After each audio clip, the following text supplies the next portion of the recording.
My dear students, हमने previous video के अंदर फॉर्मूले सीखे थे किस चीज के, ऑल्टरनेटिंग करंट के। अब हम उनके ऊपर कुछ क्वेश्चंस प्रैक्टिस कर लेते हैं। हम सबसे पहले एक बुक लिया है, एग्जाम गुरु, बेस्ट बुक है मेरी साइड से, और लेकिन अपने को सीखने को बहुत कुछ मिलेगा, चाहे कैसी भी बुक हो। हम क्या कर रहे हैं, इसके वेरी शॉर्ट क्वेश्चन को आज खत्म कर देंगे। हमारे पास सबसे पहला आया है क्वेश्चन, एक ऑल्टरनेटिंग वोल्टेज गिवन है, V is equal to 140 sine 314t connected across the pure resistor 50 ohm, find the RMS current. बच्चों देखो, ये जो V की इक्वेशन है ना, इसको अगर मैं इससे कंपेयर करूं, V is equal to V not sine omega t, तो मुझे बहुत कुछ सीखने को मिल सकता है यहाँ सर। पर मैंने V नॉट को ही पिक कर लेना। तो आप देखो V नॉट कितना होगा मेरे पास, V नॉट होगा हमारे पास 140, V नॉट हमारे पास 140 होगा, तो हम इसको 140 यहां पर लिख देते हैं। अब बच्चों, अब मुझे पता है कि VRMS निकालना हो, तो VRMS क्या होता है हमारे पास, 140 डिवाइड बाय √2। ठीक है, जैसे IRMS I नोट बाय √2 होता है, VRMS क्या होता है, V नोट बाय √2। अब बच्चों वो कह रहे हैं कि इसको हमने 50 ओम रेजिस्टेंस से कनेक्ट किया, तो करंट बताना है। करंट क्या होता है बच्चों, वोल्टेज के अपॉन में रेजिस्टेंस, तो हम 140 बाय में √2 को हम किससे डिवाइड कर देंगे, 50 से। वोल्टेज को रेजिस्टेंस से डिवाइड कर दिया, तो ये देखो, ये 0 से 0 चला गया। हमको ये पता है 1 बाय √2 को हम 0.707 बोलते हैं। अगर हम इंटू में 14 डिवाइड बाय 5 करते हैं, तो हम इसको कैलकुलेट कर लेते हैं। हमारे पास क्या आता है, we will get, just a minute,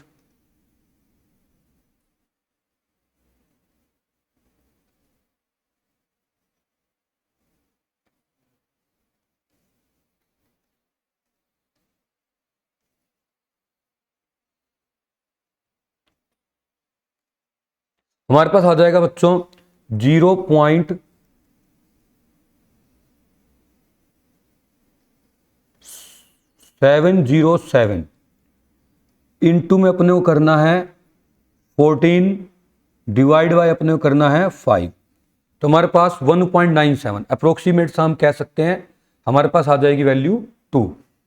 तो 2 ampere current is the answer. My dear students, next बढ़ रहे हैं हम, क्वेश्चन नंबर सेकंड देख लेते हैं। सेकंड क्वेश्चन में हमें कहा गया है कि एक प्योर इंडक्टर अपने को गिवन है। देखिए, अब उस इंडक्टर की इंडक्टेंस गिवन है 25 मिली हेनरी। इंडक्टेंस को L से लिखते हैं, मिली का मतलब 10⁻³ होता है बच्चों। अपने को ये कह रखा है connected to a source of 220 volt. तो जो वोल्टेज दे रखी होती है ना, ये RMS होती है, हमेशा ये ध्यान रखना। वाई? क्योंकि जितने भी मीटर होते हैं ना हमारे मेजरिंग मीटर, वो हीटिंग इफेक्ट पे काम करते हैं। ये क्वेश्चन आ भी सकता है, तो हम कहेंगे AC करंट में जो मेजरिंग इंस्ट्रूमेंट है वो RMS वैल्यू मेजर करते हैं, तो ये 220 वोल्ट RMS वैल्यू है। वो कह रहे हैं इंडक्टिव रिएक्टेंस और RMS करंट निकालो, फ्रीक्वेंसी गिवन है 50 हर्ट्ज। तो मेरे बाजीगरों, इंडक्टिव रिएक्टेंस मतलब XL इज इक्वल टू क्या होता है, ओमेगा इंटू L। तो पहले हमें ओमेगा निकालना पड़ेगा। मैं यहां साइड में ओमेगा निकाल देता हूं। ओमेगा 2 पाई इंटू फ्रीक्वेंसी होता है, 2 इंटू 3.14 इंटू में फ्रीक्वेंसी। माय डियर स्टूडेंट्स, हमारे पास है 50 हर्ट्ज। 50 इंटू 2 कितना होता है, 100। 100 को 3.14 से करोगे तो 314 आ जाएगा ये। तो हमारे पास XL निकालना था, तो ये आ गया 314 इंटू में 25 इंटू 10⁻⁻3। जब हम इसको सोल्व कर लेंगे तो हमारे पास क्या आ जाएगा बच्चों, XL आ जाएगा। इसको हम डायरेक्ट कैलकुलेट कर लेते हैं। तो हमारे पास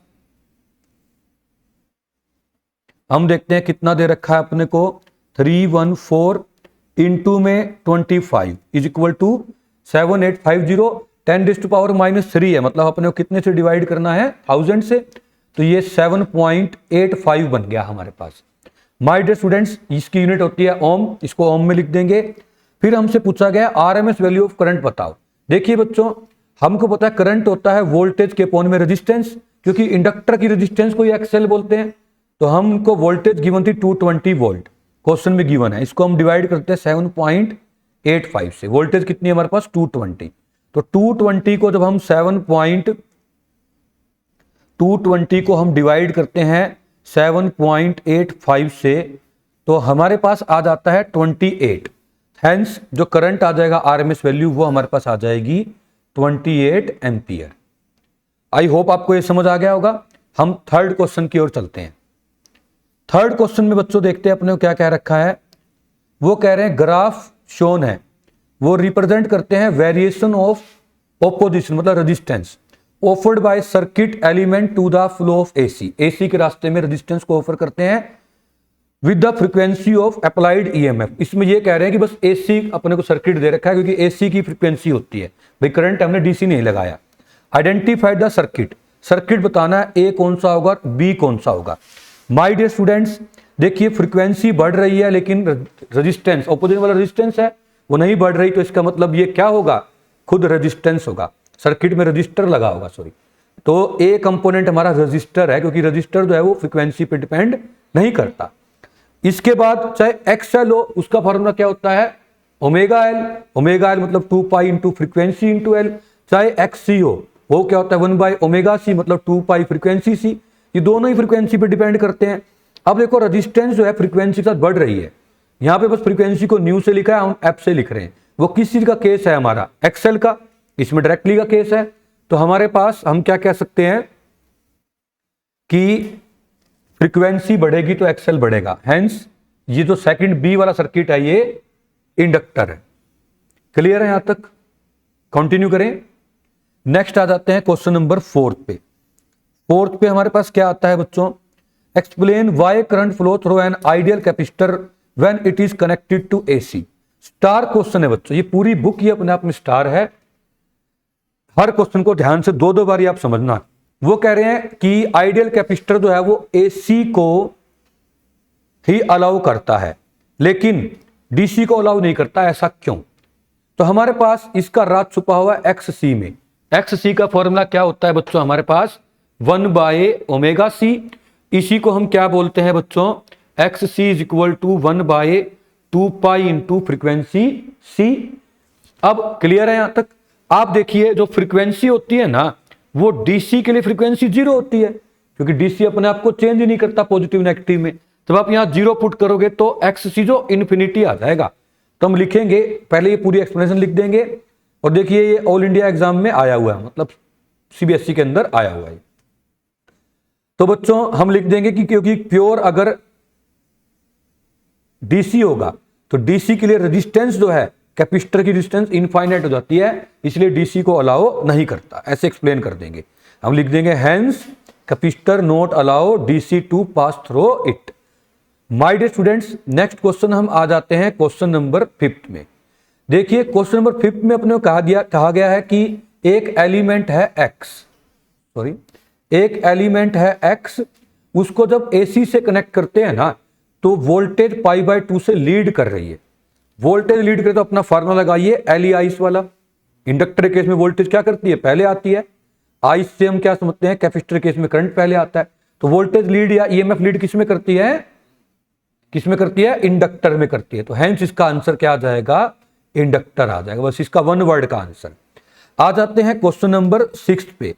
दे आर सेइंग एक एसी सर्किट है भाई साहब, ये वोल्टेज अप्लाई करी गई है। अच्छा जी करंट भी अपने को दे दिया गया है। वो कह रहा है नेचर ऑफ सर्किट बताइए।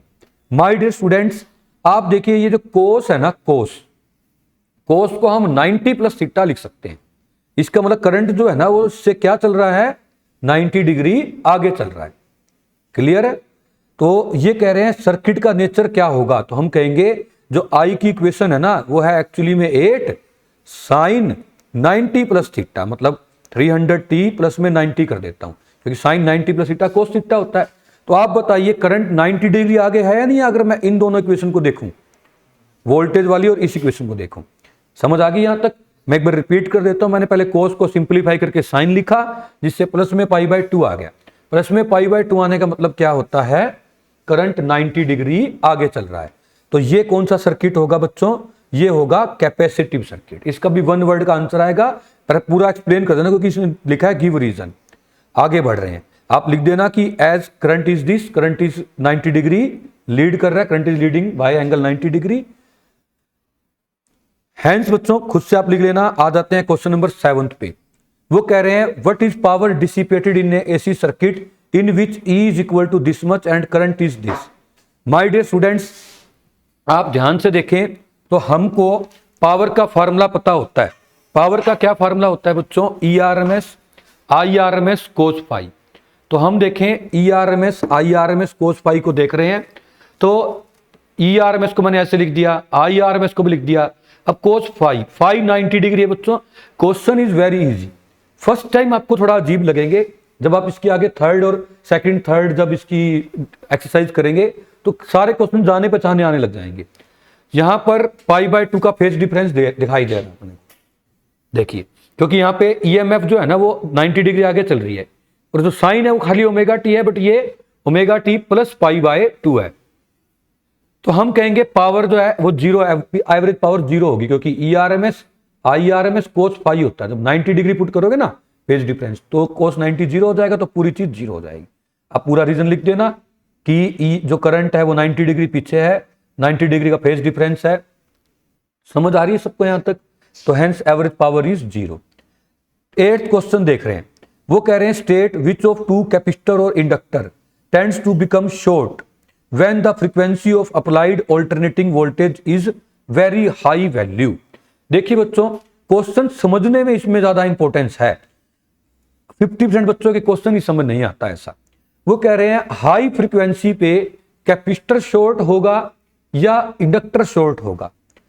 तो शॉर्ट होने का मतलब क्या होता है, ये आप में से कोई स्टूडेंट बताएगा।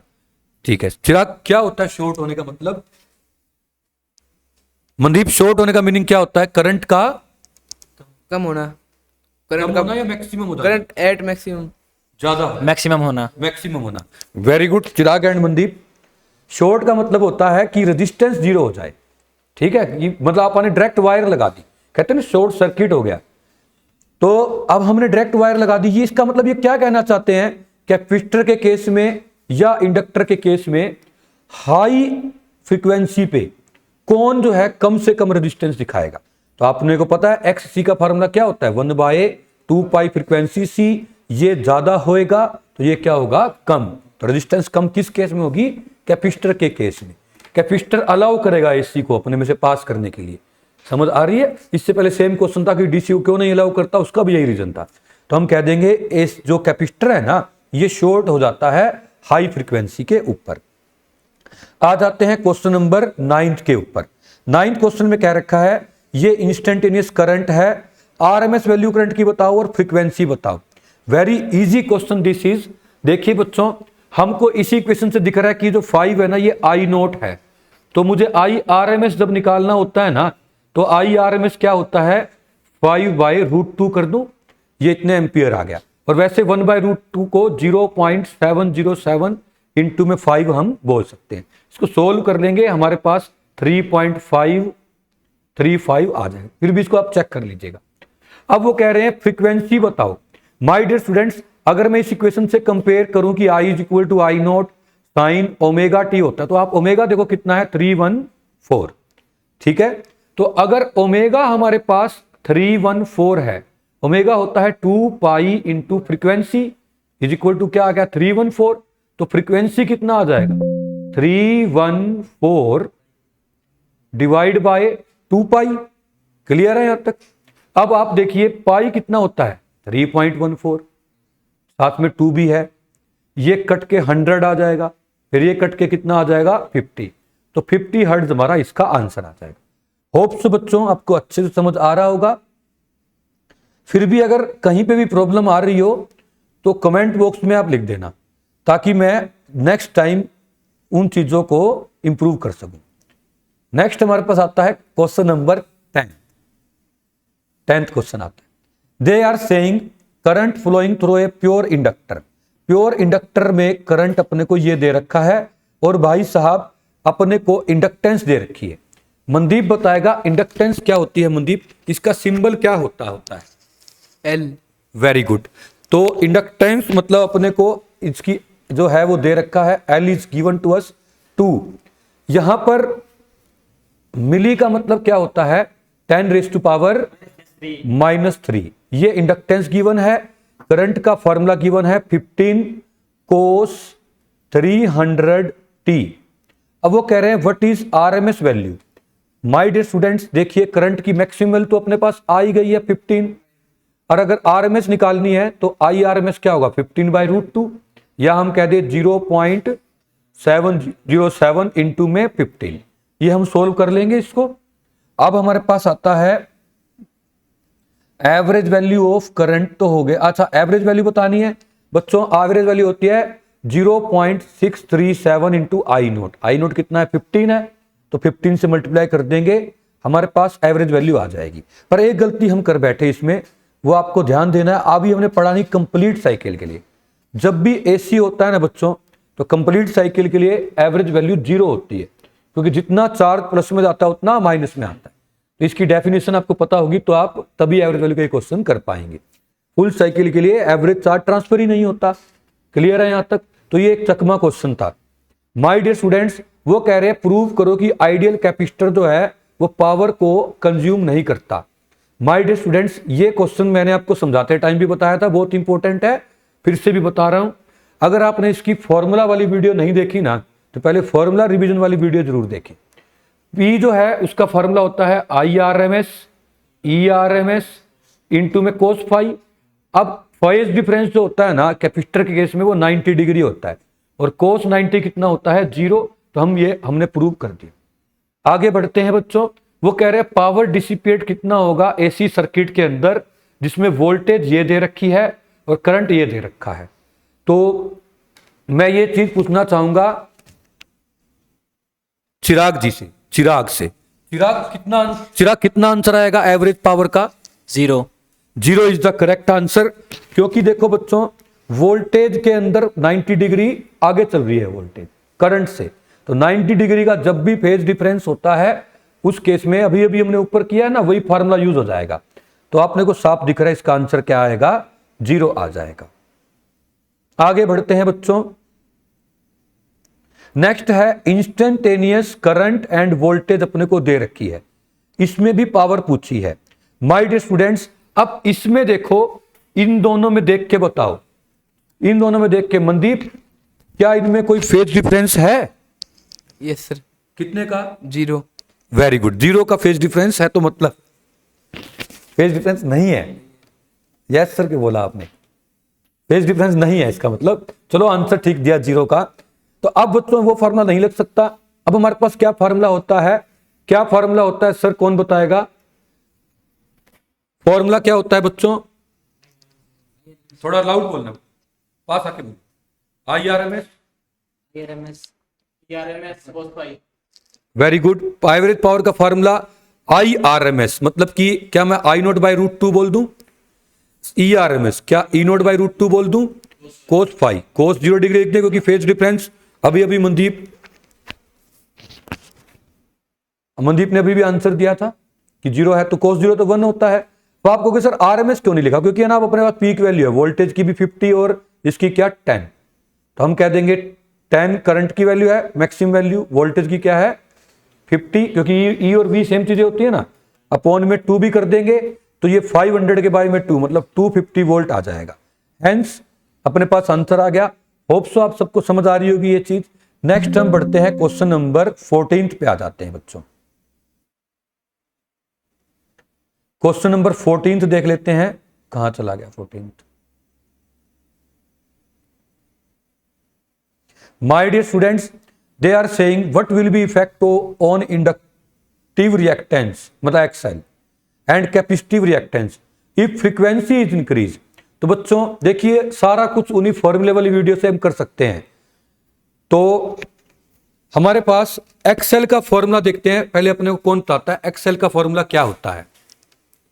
2πfc 2π frequency into L. और XC का फॉर्मूला क्या होता है? 1/2 फ्रीक्वेंसी इंटू कैपेसिटेंस। अब आपको ये बताना है, देखिए बच्चों, इनमें दोनों में डायरेक्ट का रिलेशन है। फ्रीक्वेंसी बढ़ेगी तो एक्सएल इंक्रीज होगा या डिक्रीज होगा? इंक्रीज होगा sir. Very good, XL increase होगा। अपना नाम भी बता दो सर। तनुज। और XC बताओ, इंक्रीज होगा या डिक्रीज? डिक्रीज होगा sir. Very good Tanuj. Frequency बढ़ रही है तो XC क्या हो रहा है? डिक्रीज हो रहा है। Thank you so much. This is the correct answer बच्चों, गिवन बाय तनुज। नेक्स्ट हम देखते हैं, अब हमारे पास अपने को नेक्स्ट क्वेश्चन में वो कह रहे हैं distinguish between effective value and peak value of alternating current. Peak value को बच्चों हम क्या लिखते हैं, पी नोट से आई नोट से करंट की, और इफेक्टिव वैल्यू को हम आरएमएस वैल्यू बोलते हैं या आई इफेक्टिव बोलते हैं। तो इनमें बस अपन डिफरेंस यही देंगे कि ये तो बताते हैं कि किसी करंट की मैक्सिमम वैल्यू, और ई इफेक्टिव का लिख देंगे, ये बताते हैं कि फुल साइकिल में एसी करंट हीट करने, पूरी डेफिनेशन लिख देंगे आरएमएस वैल्यू की। तो अब अच्छे से इसकी डेफिनेशन अलग से, इसकी मैंने वन शॉट वीडियो भी बना रखी है जिसमें पूरे चैप्टर को डिटेल में बता रखा है। 20 मिनट की शायद इसकी थ्योरी है और 20 मिनट में मैंने न्यूमेरिकल समझा रखे हैं, उसमें आप आरएमएस वैल्यू की इसकी वैल्यू डेफिनेशन देख लेंगे। आगे बढ़ते हैं बच्चों, वो कह रहे हैं sketch the graph showing the variation of reactance of capacitor with frequency. तो हमें कौन बताएगा, बारिश सिंह आ रहे हैं, वो हमको बताएंगे कि कैपेसिटिव रिएक्टेंस का फॉर्मूला क्या होता है। X C is equal to बताएंगे XC 1 by omega C. Omega C. Very good. 1 by 2 pi into frequency बोल सकते हैं। तो अब ये फ्रीक्वेंसी जो है इनवर्स का रिलेशन है या डायरेक्टली प्रोपोर्शनल का, इनवर्स का। तो माय डियर स्टूडेंट्स, एक्स सी और फ्रीक्वेंसी का ऐसा इनवर्स का ग्राफ बन जाएगा। ठीक है, ये लाइन टच नहीं होगी, जैसे इनवर्स का ग्राफ बन जाएगा। क्लियर है यहां तक? अच्छा बच्चों, अगर ये एक्स एल होता ना तो ये ग्राफ ऐसे बनता, स्ट्रेट लाइन, क्योंकि उसमें एक्सएल में क्या होता है 2 पाई फ्रीक्वेंसी इंटू एल। हो सकता है आगे क्वेश्चन आएगा तो मैं उसमें बताऊंगा नहीं, अभी बता दिया कि फ्रीक्वेंसी के साथ एक्सएल ऐसे चेंज करता है। आगे बढ़ते हैं बच्चों, देखिए वो कह रहे हैं इंडिया, वेरी गुड, ईस्ट और west, India is the best. वो कह रहे हैं इंडिया के अंदर जो डोमेस्टिक पावर सप्लाई है, घरों में जो सप्लाई आती है वो 220 वोल्ट और 50 हर्ट्ज पे आती है, यूएसए में इतने में आती है। वो कह रहे हैं give one advantage and one disadvantage of 220 volt supply over 110 volt supply. My dear students, देखिए अगर यूएसए में 100 वोल्ट सप्लाई आती है ना, तो हमें यह पता है क्योंकि फ्रीक्वेंसी ज्यादा होगी तो जो पावर का लॉस है, एक सेकंड बच्चों, चलिए माय डियर स्टूडेंट्स, हम ये क्वेश्चन कर रहे थे, एक्चुअली यहां पर 100 है और यहां 110 है, तो मैं ये वेरीफाई कर रहा था, बट ये थियोरेटिकल क्वेश्चन है, बस वो ऊपर वाला छोड़ दीजिए आप, वो कुछ भी नहीं है, कंफ्यूज करने के लिए दे रखा है, क्योंकि यहाँ 100 है, देखो यहाँ 110 है, तो बस इसमें यही बताना है कि क्या एडवांटेज और क्या डिसएडवांटेज है कि हम 220 वोल्ट सप्लाई लें या 110। देखो बच्चों, डिसएडवांटेज तो ये है कि ये डेंजरस होती है, और एडवांटेज क्या है, हाई वोल्टेज पे पावर लॉस 0 होता है। पूछो क्यों? क्योंकि पावर का फॉर्मूला या तो आई स्क्वायर आर होता है या V इंटू आई होता है। अगर वोल्टेज ज्यादा कर देंगे ना तो करंट क्या हो जाएगा, कम। करंट कम हो जाएगा तो देखो आई स्क्वायर की टर्म में जो है ना पावर कंज्यूम कम होगी, या मैं कहूं आपने 10th में पढ़ रखा है जूल्स लॉ ऑफ हीटिंग से, H is equal to I square R T. जितना करंट ज्यादा होता है ना, हीट आई स्क्वायर की टर्म के अंदर बढ़ती है। इंपॉर्टेंट टॉपिक है ये, जो हीट है वो आई स्क्वायर की टर्म में आती है। तो सभी बच्चों हम ट्रांसफॉर्मर लगाते हैं, घर जो हमारे यहाँ पे ट्रांसफॉर्मर में लाइट आती है ना, वो 11,000 वोल्ट तक आती है, 11 kV तक वोल्टेज आती है। ठीक है, फिर ये जो गलियों के बाहर जो ट्रांसफॉर्मर लगे होते हैं, ये ज्यादा वोल्टेज को कम में करते हैं। तो आप कहोगे ज्यादा क्यों आती है? क्योंकि है ना, जब हम वोल्टेज को बढ़ाते हैं करंट कम हो जाता है, तो हम कहें करंट कम होने से हीट कम प्रोड्यूस होती है या पावर लॉस कम हो जाती है, तो तभी हम 220 वोल्ट पे सप्लाई करते हैं। ठीक है, डिसएडवांटेज क्या है, इट इज डेंजरस, और एडवांटेज क्या है, it is power loss is less, ये इसका एडवांटेज है ज्यादा वोल्टेज का। नेक्स्ट हम बढ़ रहे हैं बच्चों क्वेश्चन नंबर 18 पे। क्वेश्चन नंबर 18 में अपने से पूछा गया है peak value of EMF in AC is E note, right it's RMS value and average value over A complete cycle. तो आरएमएस वैल्यू क्या होती है बच्चों? आरएमएस वैल्यू होती है ई नोट बाय √2। और एवरेज वैल्यू क्या होती है बच्चों? एवरेज वैल्यू होती है 0.637 ई नोट। बट इसमें गलती मत फंसाना, क्योंकि कंप्लीट साइकिल के लिए पूछा गया है। तो आप देखिए कंप्लीट साइकिल के लिए नेट कितनी होगी हमारे पास? 0। नेट कितनी होगी? 0। नेक्स्ट बढ़ते हैं बच्चों, क्वेश्चन नंबर 19 को हम देख लेते हैं। क्वेश्चन नंबर 19 को देख रहे हैं बच्चों। 19 क्वेश्चन में यह कह रखा है कि एक ऑल्टरनेटिंग करंट है और उसको हम रिप्रेजेंट करते हैं I is equal to 10 sine 314 t से। तो कोरस्पॉन्डिंग वैल्यू इसकी बतानी है, इफेक्टिव वैल्यू और फ्रीक्वेंसी बतानी है। बच्चों मैं इसका फॉर्मूला बता देता हूं, ऑलरेडी आप कर चुके हैं इस टाइप का क्वेश्चन। ठीक है, भारत सिंह बताओगे आप? ये भारत सिंह ये बताओ, आई नोट की वैल्यू अपने को कितनी गिवन है इसके अंदर? आई नोट की वैल्यू 10। अच्छा, इफेक्टिव वैल्यू को आरएमएस बोलते हैं, तो आई आरएमएस का फॉर्मूला क्या होता है भारत सिंह? क्या होता है? आई नोट बाय में √2। प्लीज कोई और नहीं बताए, जिससे पूछूं वही बताएंगे। आई नोट बाय में √2। तो आई नोट 10 दे रखा है, तो या हम बोल दें इसको 0.707 इंटू 10 करेंगे तो 7.07 बन जाएगा। फ्रीक्वेंसी देखनी है, तो ये अपने को क्या चीज दे रखी है चिराग? ये अपने को फ्रीक्वेंसी दे रखी है omega. Omega, very good. Omega हमारे पास 314 है। सेम क्वेश्चन हमने पहले किया है बच्चों। ओमेगा को 2 पाई इंटू फ्रीक्वेंसी बोलते हैं। यहां से आप सोल्व कर लोगे ना तो फ्रीक्वेंसी आ जाएगा 314 बाई में 2 पाई। पाई को 3.14 लिख के ऐसे ये 50 हर्ट्ज आएगा। सेम आप सोल्व कर सकते हो, अभी थोड़ी देर पहले ही किया है ऐसा क्वेश्चन। नेक्स्ट आ जाते हैं क्वेश्चन नंबर 20 के ऊपर। क्वेश्चन नंबर 20 के ऊपर आ रहे हैं। माय डियर स्टूडेंट्स, देखिए ग्राफ दे रखा है, वो कह रहा है आरएमएस वैल्यू बताओ ऑल्टरनेटिंग करंट की। पीक वैल्यू अपने को साफ साफ दिखाई दे रही है। मनदीप, कितनी पीक वैल्यू है और आरएमएस कितनी होगी ये आपको बताना है। करंट की पीक वैल्यू कितनी है? 2 एम्पियर। 2 एम्पियर। और करंट की आरएमएस वैल्यू जो है वो कितनी होगी? ये कितनी होगी? 0.707 इंटू 2। 0.707 इंटू 2। वेरी गुड चिराग जी, बिल्कुल ठीक बताया है। नेक्स्ट में देखिए अपने से पूछा है आइडियल इंडक्टर। आइडियल इंडक्टर जो है वो कितनी पावर जो है वो डिसिपेट करेगा?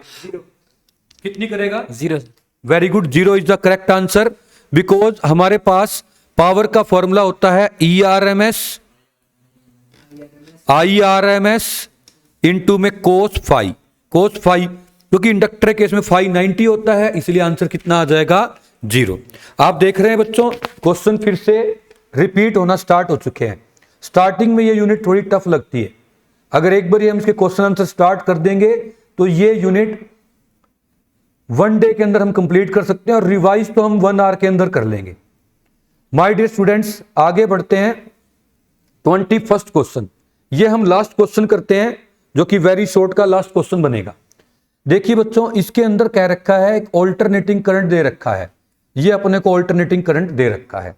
Effective value of current and frequency of source बताना है। सेम यही क्वेश्चन बच्चों हमने यहां पे किया था, सेम यही ऊपर भी किया था, तो आप अपने आप से कर लेंगे। आई नोट 10 दे रखा है और यहां से हम IRMS निकाल लेंगे, 10 बाई √2 हो जाएगा। और ऐसे ही ओमेगा 314 दे रखा है, ओमेगा को 2 पाई इंटू फ्रीक्वेंसी बोलते हैं, तो यहां से फ्रीक्वेंसी निकालेंगे तो वो 50 हर्ट्ज आ जाएगी। माय डियर स्टूडेंट्स, इस वीडियो के अंदर हम बस शॉर्ट क्वेश्चन कर लेते हैं। होप सो कि आप इसकी 1 short video, formula revision video और फिर उसके बाद ये क्वेश्चन आंसर करेंगे तो आपको ये जरूर बेनिफिट करेंगे। थैंक यू सो मच बच्चों, stay connected. Thanks a lot.